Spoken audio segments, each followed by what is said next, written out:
Hello and welcome back to another not particularly special episode of Boys Gone Wild. This is my opening monologue. It seems to be a reoccurring thing where I do an opening monologue. It's much like, I don't know, Jimmy Fallon, Jay Leno, Trevor Noah, John Oliver, you name it, the list goes on.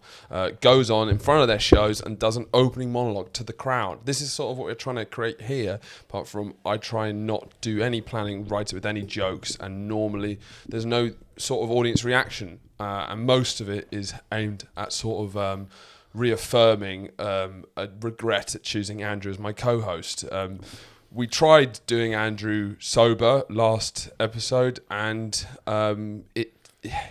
he put trousers on and he just wasn't as much fun, to be honest. He was not as chilled out. He wasn't as laid back. He wasn't as goofy self. He kept I'd suggest something quite funny, and then he'd bring it back to why capitalism is destroying all of us, even though this is sort of a comedy podcast with a huge layer of irony. He scraped that off.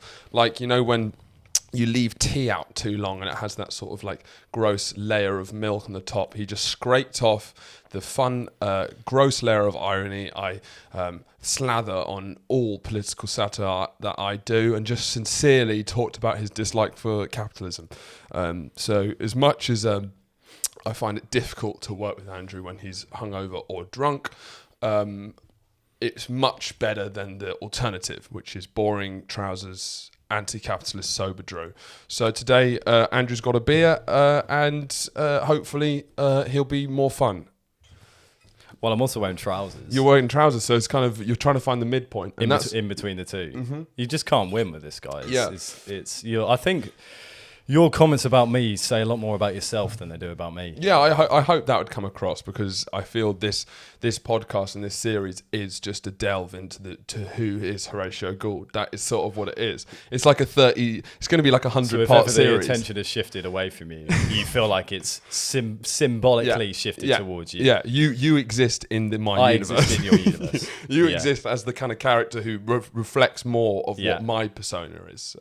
We got some fan mail in, which is nice. I had someone who we both used to know called Joe Valoni. He messaged saying that he has listened to the last couple of episodes, left it at that, and then said, do you mind if I give one piece of constructive criticism? And I said, yes, sure, because we're always looking to develop the podcast. As you've seen from the last couple of, like, all the episodes, I've always opened it up to people to say how can I do better. And he says, the one thing I would say is that it's not funny and it's shit. That's two things. Which is two things, which is the kind of adds to the insult a bit more, because not only is he slagging us off with an akimbo insult at the same time. He's illiterate. Shooting us with both barrels when he said he's going to shoot with one. Maybe that adds to it, or no, I think it makes us both look bad. The fact we can be insulted by such a dimwit, a dum-dum. But whenever a fan says a comment, it's hard not to look like a dickhead being the people that they're commenting about. Do you think? They always win. There's something about a YouTube comment where people always win. Well, you mean if it's like, you know, Joker Face 275? Absolutely. The more ridiculous the username, the more hard the insult hits. Because they're anonymous. It's just pure. They can't lose. Yeah. They're nothing. Yeah. They're purely a negative energy flying around in the ether. Exactly. We're both wearing chains, so gang. Gang. How long have you had that chain for? Maybe 2 weeks. How are you liking it? I wear it sporadically. Oh yeah. It's quite a small chain. Yeah. So it often will flip into the t-shirt. Comment below if it flips in, and I'll take it out. We have been told that it's too visual as well. So we also, for the listeners out there, do you want to describe the chain is silver, a thin silver chain. Yeah. That is probably about, let's say, 7-10 centimeters from neck to chain. That's nice. So a nice tight fit. And that is essentially all it is. What about your chain is gold? Gold chain, yeah. This is an old woman's chain, been repurposed because it's 2020 and we're allowed to do... I can venture slightly into effeminate territory with very minor changes, but don't have the confidence to go the whole hog. No, what would the whole hog be? Chopping my dick off. Yep. I think few people do have the confidence to do that. It would really be a commitment to 2020 gender politics. Just lopping it off. No surgery, nothing. Lopping it off. That's enough of that. No surgery, nothing. There's nothing to replace it. Just lopping it off. Like a Ken doll. Yeah. In the way that But you with see a horribly severed, stitched up penis that used to be there. in East London, you see a lot of men who like paint their nails, who like do like minor things. I'm gonna come in just with my bleeding dick in my hand. Like, all right, guys. If you get a pair of trousers that shows off the my severed cock. Yeah. to show that you're all about gender equality. Yeah, when it's Broadway Market, when all the trendy East London like adronymous, what's it called? Do you know? You know what we mean. You know what we mean. Adronymous. Androgynous. Androgynous. And we got it. We're the boys. Androgynous Andrew. And hipster Horatio hit Broadway Market with their lopped off dicks in their hands. They won't know what hit them. Yeah. Oh, you think you're trendy? And it won't be our penises because they'll be removed. No, because we'll be holding them in our hand. Oh, with the blood dripping. and hitting them. Yeah. Go on. How's your week been? That was a nice attempt to try and bring it back. Well, I think you thought I was going to add something to the conversation. No, you're trying to steer away from the chopping off dicks. Yeah. Before we go into that, can we have a quick crep check? You first. I've got white socks and sliders, classic. I think, let me describe yours and I'll describe. Yeah, because it's for the audio. Yep, so Horatia's gone for a classic slider look with the black and white. Mm-hmm. Have they got a brand? They're Adidas. Mm-hmm. Perfect. So nice and lightweight, able to move around the house with ease whilst keeping the feet and socks clean. Yeah, a classic choice of shoe, but maybe a bait choice of shoe. Whereas... Not only does Andrew have Crocs on, he has frocks on, which are fake Crocs. No widgets, though. So these are... Andrew's been donning this sort of practical in-house footwear for the last 3 years, would you say now? Yeah, 4 maybe. 4 years. And there's been a big change, I think, in footwear or the crep world. This is Sneaker Talk, by the way, a new segment, where... You can put the foot down now, Andrew. Where there has been definitely a move towards a more functional in-house practical wear. I've seen a lot of people wearing Birkenstocks and socks, sliders, Crocs have come back in. Absolutely. Not enough as they should have been. No. But these are genuinely functional footwear as opposed to the trendy dad shoe. Yep. Well, I think you touched on this in the Patreon content of. But it's not on Patreon anymore. But it was on Patreon at some point. So if you had bought earlier, you would have got to see it 2 weeks before everyone else, which is pretty good if you ask me. Take it away, Andrew. Thank you for clarifying. But yeah, so practical shoes I think are making a hell of a comeback. The Crocs, well, that's the cyclical nature of fashion as well. I think something that was as aggressively perceived as ugly as Crocs, they're naturally in a few years going to come back as the in thing. And I found it difficult over lockdown, particularly of when it started to ease and you can go and see another household. There's no, if I go to a barbecue at a friend's house, why wouldn't you wear Crocs? That's my question to you. Why would you not wear Crocs? You pushed it really far. Really far. Like it was. I went to a barbecue and wore Crocs. Is that pushing it far? I think that is pushing it far because I think wearing them around the house, they're great. If you're popping out, it's raining, you're going out for a ciggy, as you oft do. They're the perfect shoe for that. But if you're going to see friends who have all probably dressed up and put shoes on, I find it a little bit like, it's casual. What's a Croc between friends? Is my question. What is a Croc between friends? It's true, but if I'm comfortable, my friends are comfortable, we're all having a better time. No, I've had 3 friends say that exact sentence. No, that's a genuine. They say, "Wow, I love how comfortable you look, Andrew. I feel like I can relax and be myself more in this social situation than you can." That explains a lot about your attitude to social situations, where you have a real confidence of if I'm comfortable, everyone's comfortable, which I don't think stands by. When you come with your fucking Crocs on, nipples out, shouting, saying whatever you want, unfiltered, drunk, and it's like, well, as long as I'm comfortable, everyone's comfortable. No, Andrew, there's 12 people, only 2 of them know you. Oh. I mean, that's a lot to reflect That's a lot to reflect on. And I think we're learning a lot about ourselves through this podcast. It's a real deep dive. It's a men's health podcast. Yeah, it's a men's physical and mental health podcast. But you're saying that the Crocs are an aggressive move rather than a passive move? Because I see them as passive. How do you mean? As in, they're a passive choice of footwear because I'm going to go to a barbecue, feel comfortable in my Crocs, not have to a laced up shoe is a man too tightly wound up. Right, okay. Feet, your body breathes through your feet. Okay. Yeah. These are all good points. We should be stepping on the earth more. That's what we're used to doing. Our bare feet should be having touching solid earth, touching solid grass, mud, dirt. Sure. That's what we're meant to be doing. The Croc is a closer step towards the realization of human happiness than the laced up sneaker. So would you say a Croc is taking us back to the kind of the animal, the internal, the kind of what we were truly used to be? Whilst with a strong layer of dignity. Mm-hmm. Yeah. Because I feel there's actually, this is touching on an interesting idea, because this, once again, Men's Mental and Physical Health podcast, and I watched a documentary on MMA and men in MMA, and there does seem to be a spectrum of within masculinity of the civilized man and man the animal, neither being negative or positive. That sounds like I'm saying one's bad and one's the other, but the way this MMA fighter was saying it is that we have both those sides within us, which is like, and both have value, but we both need to express the animal and the civilized man. And like, you see some people who are so far the one way and so far the other, and it's about finding that balance and where you fall on the spectrum. Appreciating that we are, to a certain extent, socialized human beings in the culture and society around us, but also that we have. We're not mentioning capitalism. I didn't. No, I'm just saying. I literally made a point to say socialized society rather than economics and politics. I said society. It's a red flag when you bring up society. Philosophy. Go on. God, this I just can't don't talk about economic systems. Come and join me on this podcast. You can say whatever you want. You can express yourself. You can say whatever you want. You can. Sorry. So. It's. I can't remember what I was. No, I don't want. I don't. You had a good point. No, I'm sorry. You had a good point, but it looked dangerously. I was going to veer into talking about how capitalism. So there's I was echoing your point whilst adding a layer, which I've now forgotten what that layer is. Because that's the whole point, is that we build up these layers till we get the good part.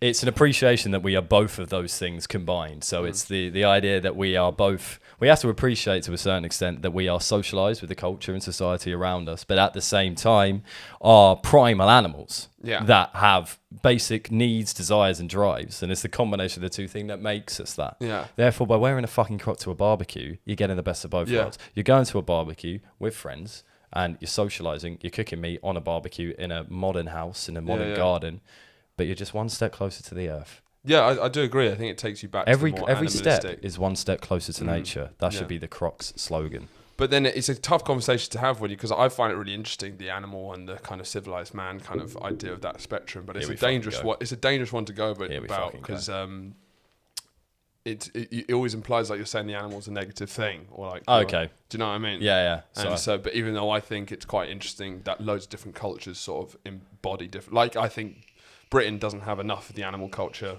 in its. It's too much. All of the stuff we were talking about the other week of just like the idea of polite society and manners. Manners are purely a distancing from our animalistic nature. But then we also agreed that we do quite like them quite a bit. It's quite nice. Well, it's a mix. So something like saying "How you doing, mate?" or like "Have a good day" at a shop. Yeah, absolutely. Table manners, I will never understand, and I would never agree with table manners. How do you mean?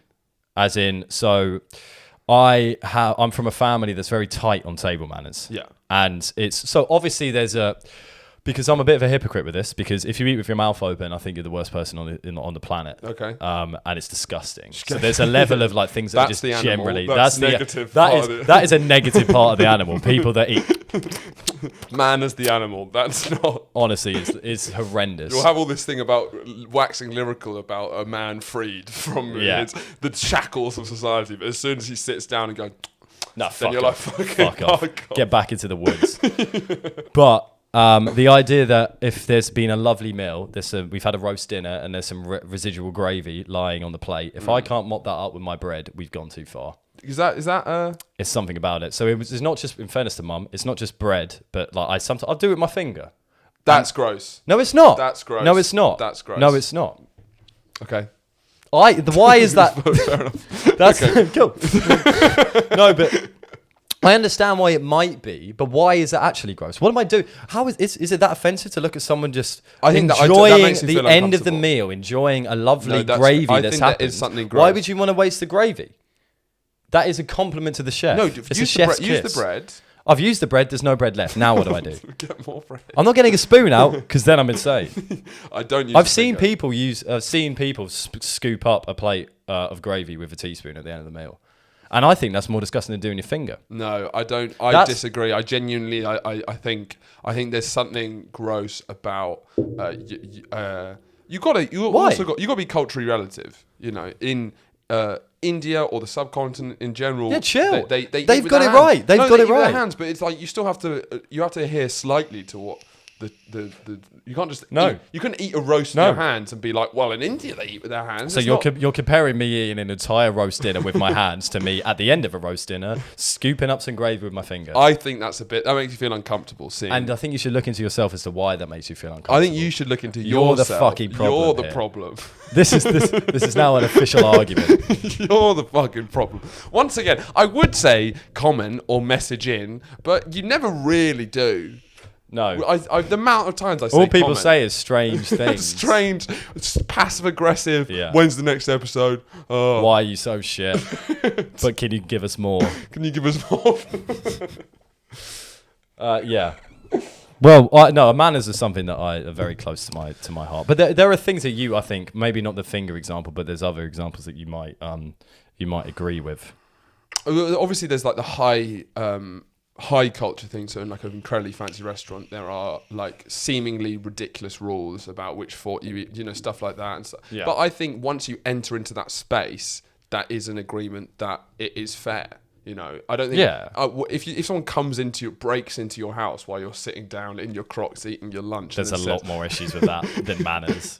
and says you shouldn't be eating like that, then like they've entered. Don't your lift the space. finger with your gravy, burglar. He's got a bag of swag, and then he notes, "Oh my god!" With the dollar sign on the Take back. this out. I don't want to steal from this fucking animal. But I do think if you like, because I assume what you're implying, as I think you probably are, is like in the kind of pretentious fine dining world, there's all these kind of rules and regulations. I think within that space you play by those rules. I think I would actually agree with you in terms of the space. Okay, I entirely disagree, and I think you're wrong. I do pretty much agree with you in terms of that there's some sort of social contract, a tacit agreement that you go into when you go into a fine dining space. Mm-hmm. Fair enough. I'm talking about from the home. When my mum's cooked a lovely roast dinner, I've loved the gravy. I've really loved the gravy. Yeah, he like, really likes the gravy. Yeah. I've really loved the gravy. I want to then finish off the gravy in however means I see fit, and I mean in however means. Yeah, I fine. see The fit. gravy because all it is a compliment. No, can we stop? But it's the if gravy's you're talking about the one. We space. talked about the gravy. Well, I want to get We back on finished- the gravy because I feel like you brought haven't up- agreed with me yet, and I'd like you to agree with me. Okay. I think we're just going to have to agree to disagree on that one. I think what was more the nub of this conversation before it got mired in gravy, as often we're making quite interesting points about what is man, what is society. Why Yeah, but are the we thing here? about gravy. They get mired in gravy. Is what do you? Because I was watching this documentary. Well, like a mini. Can you start a sentence in this year without I was watching a documentary? In Can a you find some other source of information? It was a mini doc, to be honest. It was a YouTube See? mini doc, and Constant it lies. made me All he does think- is lie to you. It made me think, what is my way of releasing the animal? Because in the MMA, it's like people who fully what their purpose, what they're living for, is to embody the animal, animal side. How do you? How do you? How do I? And I guess the only place I would ever do it is the closest is like playing five-a-side on Sunday. That's the closest I have to like having that. That's I the see only that. release. But I don't have enough, and I can feel That's a lot true. of my tension. Holy fuck! That's a revelation for me. Yeah, As in looking at you, that is you a don't lot have of my enough of an tensions, animalistic release. And that's why you I shit on need other people more- who are hedonistic. It's true. Holy fuck! I'm tightly wound because I don't have enough animal You just need releases. to get out on the AstroTurf more. But is stand-up an animal release at all? I don't know. No. Because it's like I know it's the there's adrenaline. it's It's the adrenaline, adrenaline. but it's like- it's close to the. It's not. I feel like it needs to be quite physical And there's elements of standard, I certainly think. Yeah, I think there would be. But once again, it's not saying one's good and one. We have to have a balance. Yeah. But then but you need that release. and thinking because this is definitely not animal. This is more towards a civilized man of discussing things and speaking and Yep. But what are your releases? Drumming, DJing. You drum and DJ. That's where you get. I get out. weird if But I don't have that. Yeah, it's true. I didn't have it for a month here, and I didn't feel. Because you drum aggressively for hours on end, and DJ for 4 hours. That's and it is very interesting. And it is fantastic. It's like it's the most important thing, I think, for my mental health, doing both of those things. Yeah, you've got to whip it. So that's we're now finally. It's about 36 episodes in, I think, and we're finally giving some advice, maybe doing some men's mental and physical health thing. Take up sport. Where you need to find it. I think it's your sport. thing. Take up sport is practical, but I think more psychologically, you've got to view. There's two sides. I think civilized man's the wrong way of doing it because it sounds too. No, it's not. But what's the what's the right way of saying that? It's releasing an inherent drive within you. Yeah, and both. But also, if you're too animal, that has problems as well. Of course. Yeah, okay, but in a healthy manner. Yeah, without it letting that drive encompass who you are as a person. So I'd like people to comment below what their thoughts are, but it's just a fucking. So I would like to know what your animal. What do you release yourself to? Don't say porno mags. Don't say porno. Don't say porno nudie mags. You dirty people. Let's get to the nub of what we actually want to talk about. Are you ready to discuss what happened in the news today? So what's happened? So, after a very long period of time on TV, I think it's since 2008, maybe 2009. Yeah, that sounds fucking bang on to me. Yeah. The Keeping Up with the Kardashians, the show will be finished. Yeah. They are filming their final series, and it will no longer exist in the TV universe. And it is it's a big news story because it's had such a cultural dominance that you also kind of expect it to be a trans-historical thing. As in, for 2000, if it's 2000... Dangerous using those words, but keep on. For fuck's sake. Trans-historical, just keep going.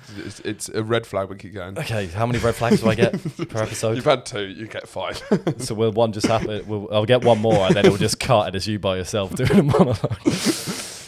So it seems to be such an ethereal and constant presence. Because that's spiritual. Oh, for fuck's sake. We can do spiritual stuff, that's good. But as soon as it gets into kind of cold heart Marxist materialism, that's when I struggle. But go on. If you don't like the way I talk, the things that I say, I'm not entirely sure how this is going to work. The way you talk is another episode. We're just talking about the content at the moment, but carry on.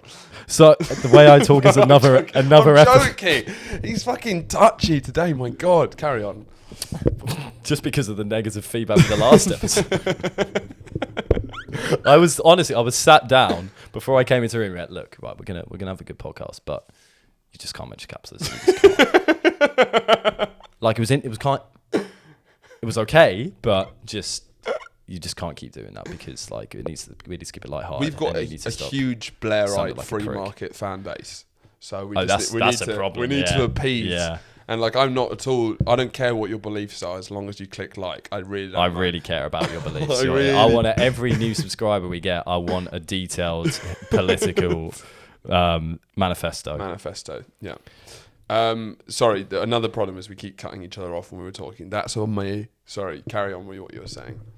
So the Kardashians. It's why it was a big news story for me. I think for everyone. Is it because it was one of those? Because if you actually take a step back and think about, so it's a reality TV show that's premiered on E ! One of those weird. One of those small channels. But the cancelling of it made the front page of BBC News. Yeah. So that shows that you would never. Whenever would you expect? Maybe Love Island, I guess, would probably do it. With Big Brother.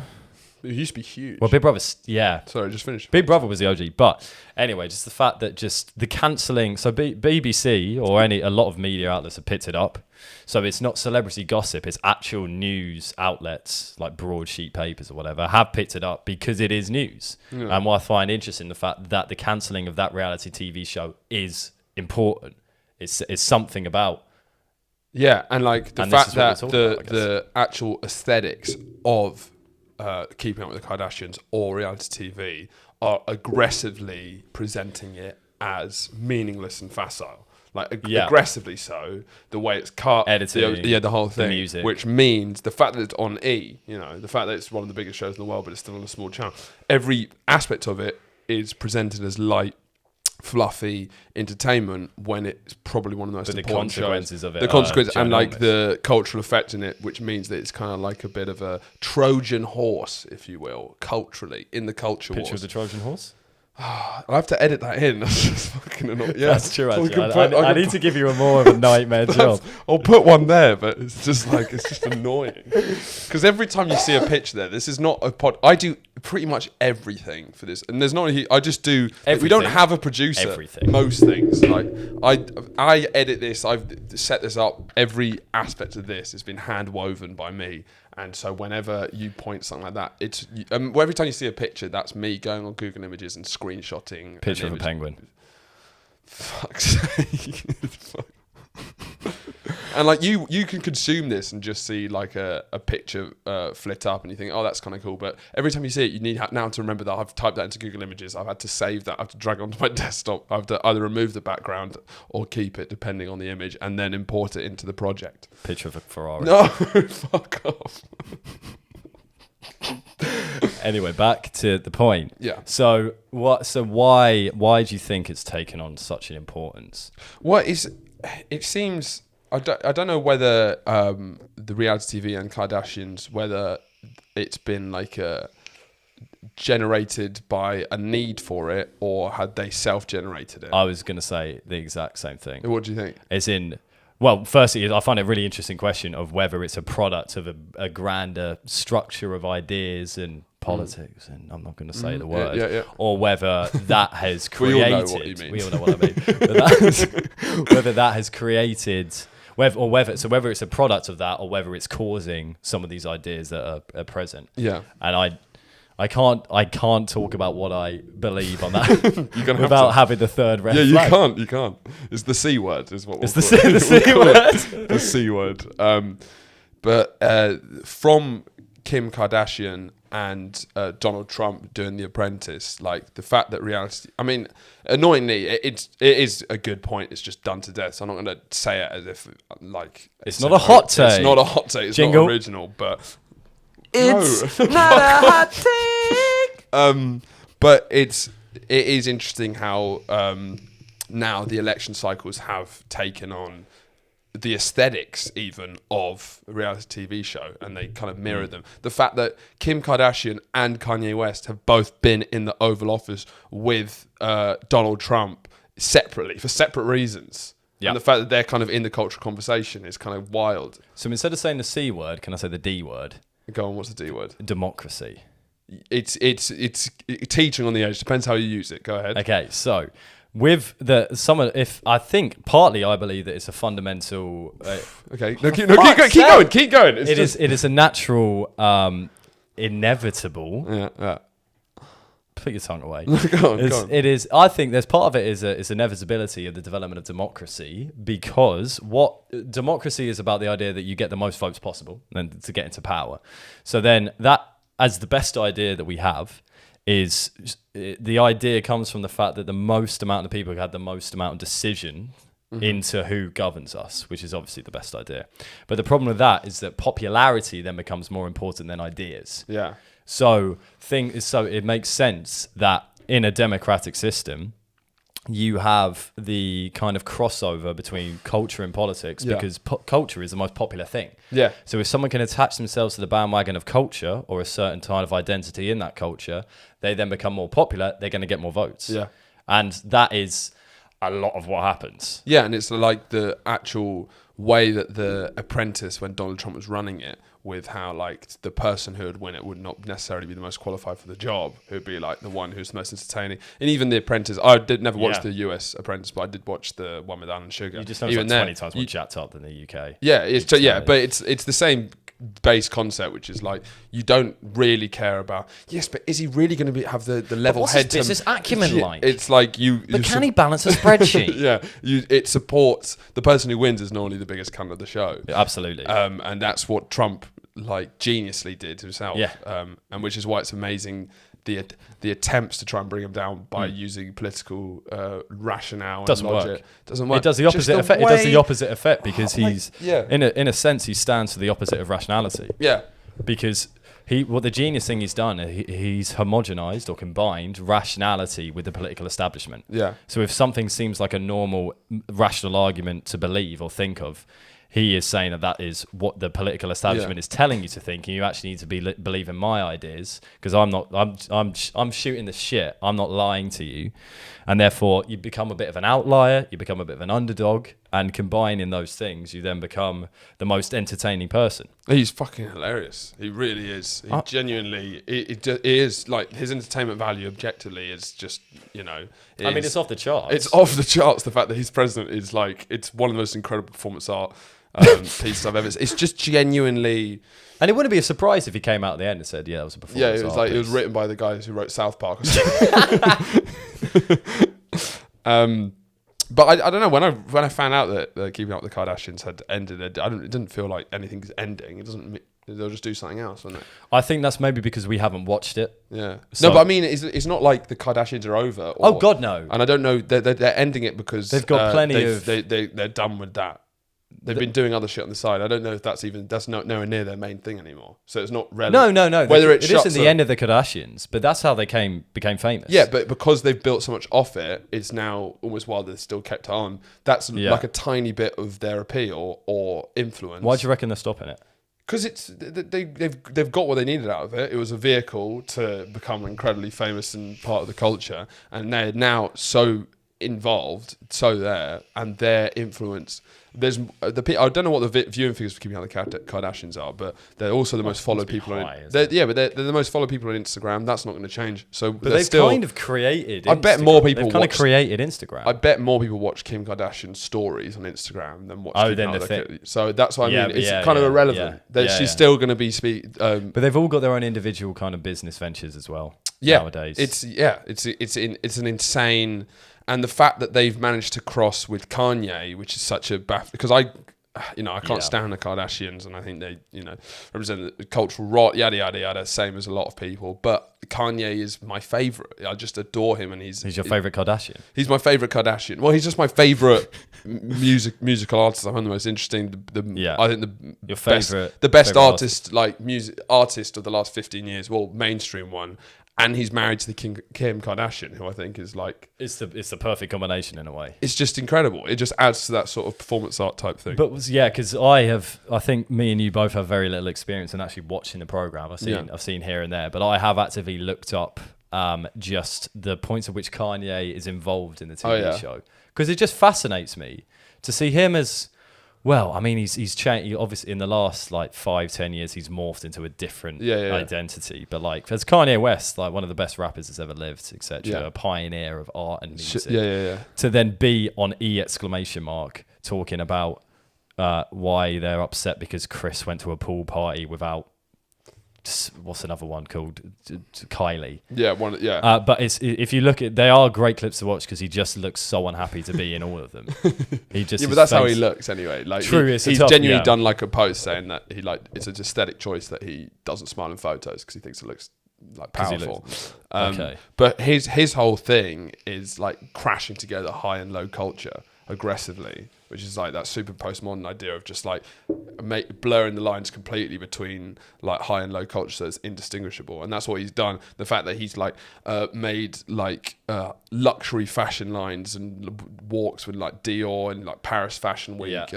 Then he's done that with rapping, and the fact that his big sneakers as well. Sneakers and that's become high art under him. Even rapping, he's made that high art in the way that it wasn't before. Do you know what I mean? But for example, when he did that whole slavery as a choice thing, that whole controversy. Yeah, that was on TMZ. He did that. He did a 45-minute episode on TMZ. He goes into TMZ and sits down and has that. Why does he choose TMZ? Why does he choose TMZ? Because that's what you see in Kanye, who's just gone, probably flown from Paris, debuting a high luxury pair of jumpers and shoes and stuff. Now he goes is big to TMZ. in his jumpers. He's big. He's a big cardigan man. He's a big guy. He loves it. And so him marrying, but then you look at Kim, who has this trashy reality TV show. Then you see their house, and it's the most avant-garde, wild place ever. Have you seen the picture of their house? Yes. It's like all white, minimalist. Like it looks like something that like the kind of, you know, like the most avant-garde, like Picasso might live there. But then it's the home to someone who has a reality TV show as trashy as, and that kind of crash between like Donald Trump, reality TV show, the president of the United States. Yeah, it's completely the lines are completely blurred. So between high politics and trash low culture, just high culture and low culture is just completely and Trump has brought that to politics. Yeah, in the same way as Kanye has brought. Yeah, so Kanye, Kim, and Trump are all working on the same kind of energy, really. Yeah. They're sort of playing that. Truth doesn't matter anymore, so let's go along for the ride. Let's have a. You know. So that's probably why there was a lot of he kind of attached himself to him because it's, the thing is because I think what people find difficult to digest is if you agree with the idea of, I think it's a really good point about bringing low and high culture together. So that's why maybe Kanye saw a lot of himself in Trump. Yeah. So that's part of the reason why you would attach it, why he might attach himself to it. But then the problem with that is that you can't ignore the fact that Trump does have some politics, and those politics are abhorrent. Yeah, but he's less. His politics are less defined than, let's say, I don't know, George Bush or Ted Cruz, where it's like they have an idea. He's more. He's anti-establishment. He's sort of making it up as he goes along. He was like anti-establishment can mean anything, but he was like a New York liberal and voted a Democrat voter for like 20 years. Yeah, and he just became Republican. It doesn't. It's kind of he enacts terrible policies, but the fact that he genuinely cares about, I don't know, abortion or a lot of these things, I don't think he's not really politically driven in that way. He's more of a. I think it's a stretch to say he's not right wing though. Yeah, he's like pure. So Catholic, he's kind of driven by a Christian, kind of he's not an Christian, American Christian. No, he just says he is. But every politician in America says they are. Yeah, it's almost. I think there's some Ted mad Cruz statistic. and George Bush probably are. Of course, yeah. But there's some mad statistic where, again, I'm gonna try and whip a number out of my ass. It's something like. There's only ever been like 10 people in US politics who have said who have actively come out as atheists or non-Christian. I heard it was one person. They got voted out the next cycle. Yeah, that's what. And I think there's been more since then. Okay, but it is amazing how the amount of atheists there must be in America, but they just can't physically say that they're atheists because it's such a shit bomb to your campaign. It's a shit bomb. It's a big old shit bomb. It's a shit bomb. let's not. I'm not going to sugarcoat it. Don't be around the bush here. It's a shit bomb. We all know it. No one's saying it. It's a shit bomb. All right. Yeah. I like the point about high and low culture. I think what the end of the Keeping Up with the Kardashians is an important cultural signifier, an important cultural point in our time because of the importance that the TV show has. Yeah. And what it is when you bring in Kanye West into it is an expression of high and low culture being combining, symbiosing together. Yeah. So it's very much Keeping Up with the Kardashians with Kanye's appearance is very much an expression of the times that we live in. Mm-hmm. So the decline of it, even though it has plenty of people and shows to carry it on, the decline of the thing that kind of initially created it is an important thing. Yeah. Yeah. Cool. Anyway, that was fucking boring, wasn't it? Lame chat. Let's talk about. How was your week, Drew? I've had a good week. Well, I had something quite funny happen to me today whilst at work. So talk about it. Well, here seems to be the perfect medium of which to do so. So part of my job is talking to the police, the old Bill, the Rozzers. Because we can talk about your financial crime. That's fine. It's just not. Yeah, we can talk about financial crime, just not the place I work at. So you're a financial crime specialist, and sometimes you'll see suspicious activity in someone's bank account, and it might link to a bigger crime. i.e. human trafficking. Oopsie. No, there's a couple. So I have two tasks that I do within financial crime at the moment. One of them is to analyse. So a bank, every transaction you'll ever make on a bank, it will be kind of analysed by an underlying algorithm that would dictate certain things to be suspicious or not. I then investigate whether that's true, whether we actually think they're doing what we think the algorithm thinks they're doing. But the other one is talking to the police. So if they're doing an investigation, so it could be anything from a man stole my bike to there's been a murder. You call up the Rozzers immediately. Yep, as you all should do. Call 999 if you've got a problem. Men's Mental Health Podcast. Black Lives Matter. So absolutely. Take it back. Don't call the police because they're racist. Saved it. Nice. Are we good? Yeah. So For example, so they'll request some information from the bank because we hold quite a lot of information on people. Don't trust the bank. This is exactly why I don't want to say who I work for. So, but today I was calling I have to call the police officers to give them this information, whatever. So it was about a murder inquiry. Yeah. And I call them up. And it's from the start of which he answers the phone. He's clearly eating and drinking something quite loudly. He's a bit of a pig. Nice. Quite loud. loud. This is the policeman? Yeah. Okay. As in DI whatever. DIX. Yeah. He's slurping away and is he just like Chief Wiggum from The Simpsons? Pretty much. Because when you're calling someone about a murder inquiry, you it's pretty daunting in itself because you think, shit, this is serious stuff. What was he eating? What did it sound like? Was it a squelch or a crunch? Squelch. I hate to say it, but it was a squelch. So I'm thinking of like a sub. Was he slurping like it was? I think he got a Subway, and he's got the Coke in like. Oh yeah, because I was going. Oh hi, my name's Andrew Curl, and I'm a financial crime specialist at Bleep. Yeah. Just looking for this, like quite timid, quite shy. And I'm gonna get the logo of the bank up here. But anyway, it was clear that he was eating and drinking something, and then the conversation went on for about 30 seconds, and then he was kind of like.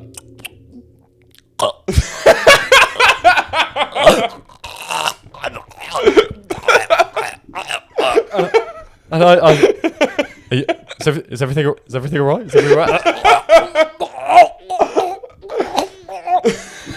I had to mute the mic because I started laughing, but then I genuinely thought I had to call 999 for the policeman that's sitting in there because he was honestly choking, and it went on for about 30 seconds. Really? That's such a long time. He was like, sorry about that, Andrew. I just choked quite a lot. Was he embarrassed? Yeah. Yeah, pretty embarrassed. But weird, not enough. He should have been a lot more embarrassed for what happened. So my day has been a policeman choking. How was the rest of the conversation? Because I don't know, you just got to do that thing where you kind of switch back into professionalism. Just pretend nothing. He didn't. That's what a financial crime specialist does. That's a professional, man. Exactly. But yeah, other than that, I found myself every morning this week waking up, and you know that period of wake up. You've just woken up in your bed. You're not quite ready to get out of bed. Yeah. You're fucking about on your computer or your laptop or anything. Or your mobile telephone. Other brands are available. But we're not on radio anymore. Oh God, yeah. No bye, Sony. You can say whatever. Yeah. We're not on radio. It doesn't fucking matter. But I find myself watching sports bloopers every morning or funniest moments in Premier League history. Really? Yeah. Are they genuinely funny? No. No, the Premier League ones I don't know. No, but my fuck are they addictive. Really? They just keep going through them. I've watched Even you're not enjoying them? NFL ones are the best.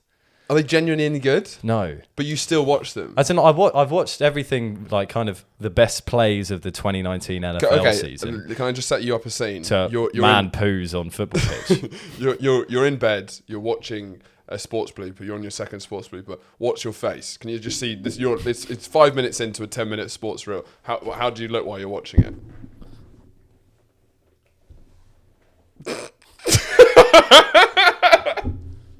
My laptop's quite high up on my chest. Yeah.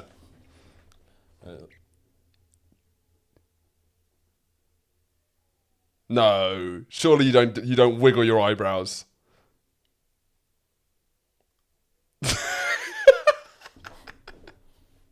So Andrew's face is his chin is, for the people listening, his chin is sort of smushed into his neck. He looks a completely blank expression. The soul has left his body, and he is occasionally moving his eyebrow up and down. Cool, thank you very much. That was great. Are you vaping while doing it? Yeah. Or and then when one sports blooper finishes, it's in. onto the next one. With your arms like a T-Rex. Great. We tried to stop making it so visual, but that's sometimes we can't that's the help one it. visual thing. Yeah, that's the one visual thing. We're sorry. We are available on Apple Podcasts. Please listen to us. And I said this. This is all the shit that I just had. Leave a review. Fucking. I'm not actually. That's a bad idea. Don't leave a review. I don't trust you cunts to fucking. No. I tell you what. If I got a review from my fans, it wouldn't be like 1 star when you know there's clearly it's so intense there's something else going. It would be 3 stars. There's positives about the show, but at the end of the day, both of the hosts are cunts and they've got a work ethic of a sloth. Wouldn't recommend. Yeah, it'll be 3 2s. It'll be 3s and 2s. So it's not clearly a joke. It's enough to ruin our careers. Right, so that's been me for the week. So we'll have what's your week been like? I finally got back gigging, even though it looks like it's going to be shut again. It's If unclear. you can call it that. And so because they've opened up indoor comedy again, I went out to like the middle of nowhere to do a gig out Indoor in West comedy London. sound like a sport. Like, is there a difference like in futsal. stand-up indoor and outdoor? Yeah, it's indoor outdoor Yeah. hockey. And it's been a real joy coming back because I'm like I'm still like on my 4th gig back, and I'm gigging with like really talented young comedians who were like at the top of their game before lockdown, and then just seeing I've missed it so much, like going to a gig and watching your friend go up there with the confidence thinking he's going to do well, but it's like, you know, when you wake up in the morning and the first thing you say is like, hello, you know, it's like comes out weirdly. Yeah. If you haven't gigged for 6 months, they've just come out and they're like, it's fucking hilarious. And this is, it happened to me as well. You just go on, you sort of do like a bad impression of yourself as a stand-up. It's like weird because you're like pretending to know things. It's the voice crack. It was like, hello, yeah. So, and then you have all these new ideas you spent 6 months like ruminating on. Are you expecting to go out and just smash it? What like you would? expect is that it's been 6 months. You've got to have new stuff. You can't have been out of the game for 6 months. If you call yourself a comedian, you can't have not thought of anything funny over 6 months out when all the shit's happening in the world. So you have a collection of different ideas that you're like, I'm going to go on. I'm going to be like a pro comic, just flip them off. They're going to read like their old material. You go out, they all die because of what happened to me is I just threw out new ideas. But because it was to the point where because I wasn't trying them out, and I just thought of them, I'd assumed that they would just be, the idea was just funny enough. Yeah. So I'd just go up and I'd be like, isn't it funny how like, you know, because the gyms are closed, people like exercising in the street, like. You're more just like chucking. Yeah, no, but it's more just like throw it, and then they look at me like, they're like interested. They're like interested. They're like, okay, yeah. So we've done the setup, so and then you're there. And then I'm just like, there's no. No, but isn't it funny? Someone shouted at me, yeah, what's the conclusion? And I was literally, it wasn't a heckle, it was really polite. They were like interested as I was talking about it's like giving a note. They were like, okay, no, because I was moving on. And they're like, wait, what one with this gym thing? I was like, no, there's nothing left. That was it. I've got nothing left. I was meant to just throw out a thought I had and I wrote down on the notepad, and you were meant to carry me out cheering. Yeah. It's more, you're kind of expecting people to do the work in their minds. Yeah, and then like, it was embarrassing because like 3 minutes in, and I haven't given for ages, and I thought I'd never do this in my life. It took me 3 minutes. I said during COVID I'd never do this, like to other comedians. It took me 3 minutes to go, how's lockdown been for you guys? Like just the hackiest bit of crowd work ever. Just pointing at, just strangling. So lockdown, what's lockdown like? Mad. Was there a panic in there? There was definitely a panic. But these guys hadn't seen enough comedy to realise it was bad. What did anyone reply when you said, how was lockdown been for you guys? They were like, they started responding as anyone would. Do you want to try this in crowd work now or me? How was lockdown? Yeah, it's been tough. I haven't seen my girlfriend for 2 months. So the gyms, man. I mean, why have we? What he's done there is create the illusion of spontaneity when he's already got everything backed up in his notebook. Already backed up. And then what I love is seeing comedians, and what I did myself, which is when you go into your old material, your club, your like stuff you've been doing for 2 years, and then you try and sell it. Like I was reading off my notebook, like and like a bit I've done for like 2 years, reading it bombs because it's a bad, like I've set a bad precedent. I'm like, I'm not doing that again. It's like I've been doing that for 2.5 years. This is something I thought up on the train here.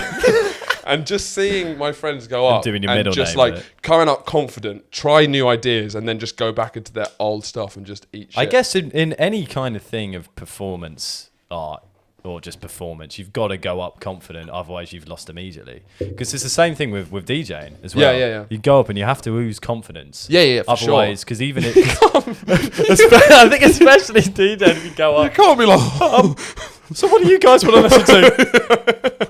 What do you guys Yeah, because what are you the guys whole thing, into? you have to be confident with what you're listening to. You Yeah. can't be like, oh, any request? Yeah, but it's a demeanor as much as anything. Because Yeah. if you go up nervous, but I think it's the same thing that's applicable between the two. is Yeah, but if the you go difference up is and that it you feeds can- on the crowd feed on a vibe. Yeah. And yeah, But then your vibe could be nervous, so but you have to be confidently nervous, you know. yeah, absolutely. Yeah, which Absolutely. I don't know Which many is so D- much more difficult I don't to do know in comedy. Yeah, I don't know fucking DJing. I don't know if many DJs have like a brand of being the nervous. I'd love to see. I mean, this might work, but it was okay in the I'd end. love to see like a trendy boiler room set at like Deck Mantel, and the guys.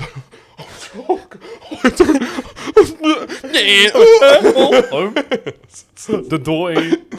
Well, we had the idea of combining the two at one point. What, DJ and comedy? Yeah, because one of the nights we put on, Yeah. it was going to be I'd pause the set and you tell a joke, which I still think is a fantastic idea. How would that work? It would work horrendously. Okay. Because everyone would be dancing, having a good time. and Okay, then so it'll let's be an not do that aggressive idea. Stop of the music, and then you come in and tell do a one-liner. So it's at a night. So it's Yeah. do, do, do, do, do, do, do, And so do. it's like a prop. It's like 2 in the Why do morning. all the It's like a boats in nightclub. Denmark with a barcode on them to Scandinavian. Oh, great! Yeah, because That works. that would be fine because it'd be a vibe. But Yeah. I think maybe. Then laughing and dancing. Could you get any more ecstasy in your life than possibly more than that? No, I don't know. think. That's I don't like think a not. double whammy. Yeah. Okay, I think. Do you wanna wrap it up? Let's wrap it up. No. Let's Oh Christ. let's try and conclude on the things we talked about today. Let's wrap this up. We've discussed. We discussed the Kardashians. We've discussed. We discussed did we quite a few start big with? topics. We started with. We talked about how, as a man or as a person, you are constantly caught between the civilized being and the animal, and trying to navigate that and like have releases in both. And then we moved into the Kardashians and how politics has become like a reality TV show, and the crashing together of high and low Yeah. culture, and a policeman choking. Yeah. Okay, you got this. All right, so I'm gonna set you up. You ready to hit this out first time? Have you got this first? I think I've got it first time. Okay, you got it the first time. And that's all we've got time for. Let's end it with some final words from Andrew Kerwin. Take it away. To have a healthy mind, you need both. You need a balanced dose of both the animal and the social. But maybe we've gone too far with the social when reality TV has taken over our entire lives. But sometimes a simple phone call to a policeman, hearing him choke on a subway, puts everything into perspective in that we're all just animals piling around in the mud. This has been Boys Gone Wild. See you next week.